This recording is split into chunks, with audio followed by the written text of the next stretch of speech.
Here know, or maybe some of you don't, I am a Jew by choice. I'm a convert.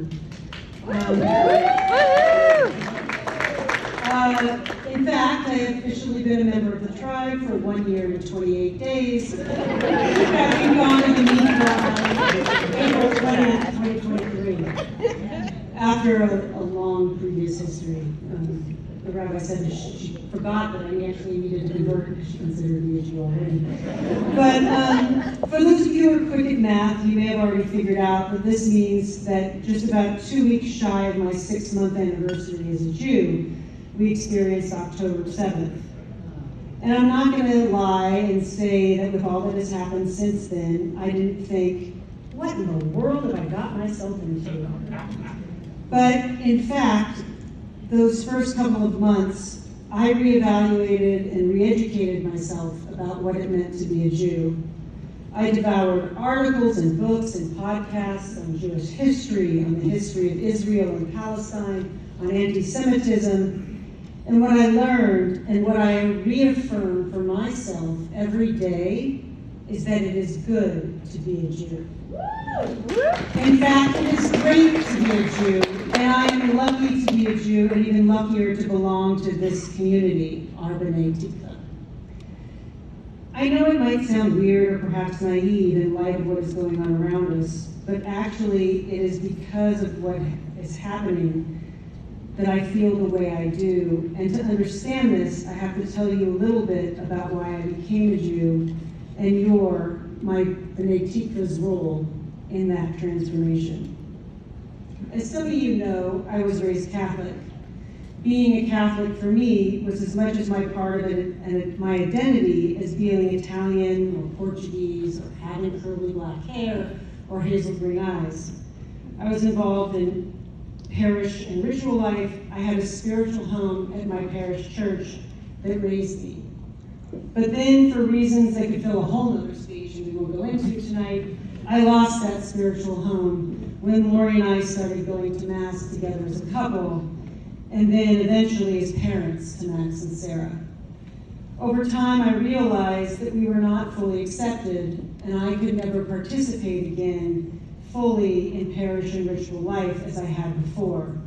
After decades of belonging, I was left with the lonely and hollow partial acceptance that was provided to me.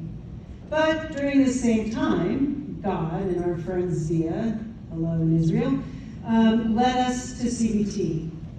Over time, the more Lori and I attended services and we got involved, the more we met people and connected with each of you, we felt that this was our Jewish home. And I look around this room now and I see friends who we met back then, and I see friends who we've met along the journey, and I know that we made the right decision. I was never made to feel different or as an outsider, as a lesbian, or as a non-Jew.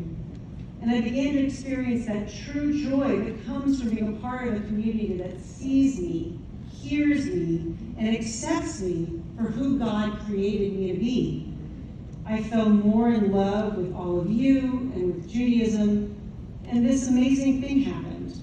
My life opened up in ways that I never thought possible. I found my people, I found my spiritual home, and I chose to be a Jew, a child of hope at CBT.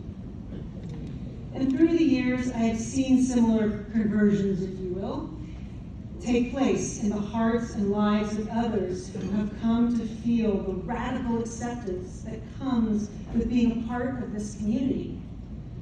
It is amazing how the simple act of saying, "Hi, I see you today, and you are here and you are okay being here," how that can change someone's day, their week, and eventually their life.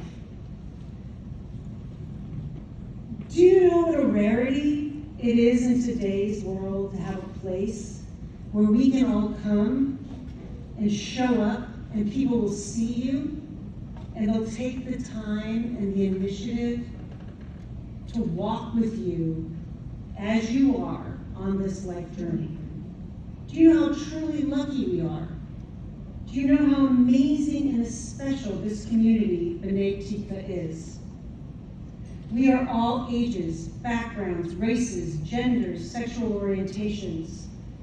We are Jews by birth, Jews by choice, and non-Jewish partners and parents. We are believers and questioners and cultural Jews.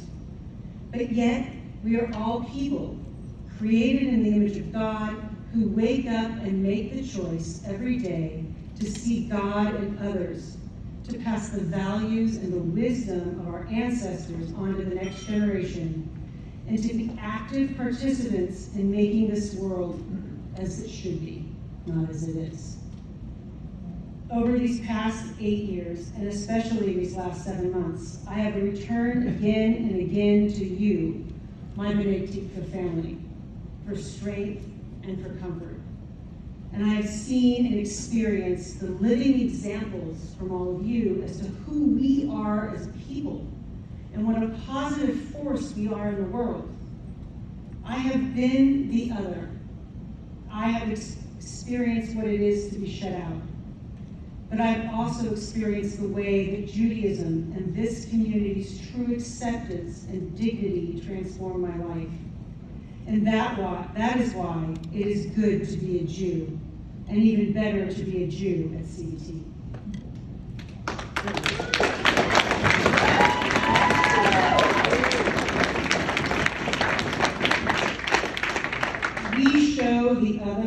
We see the other, and we show the world, one person at a time, that peace comes when we honor the other without giving up our own Jewish values, traditions, and differences.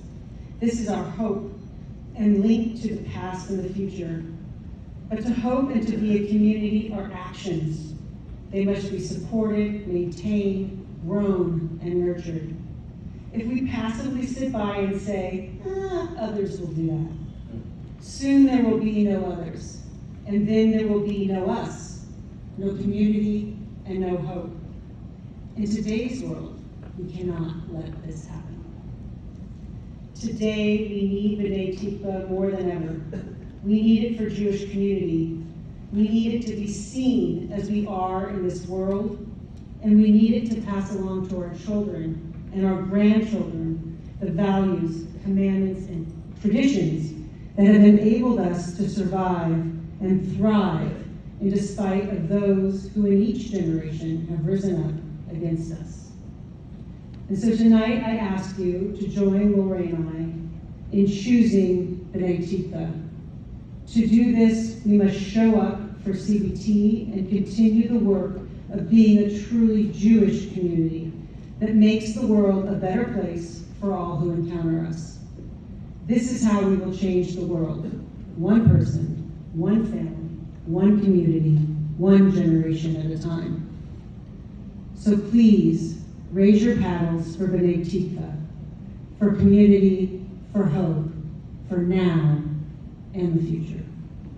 Thank you.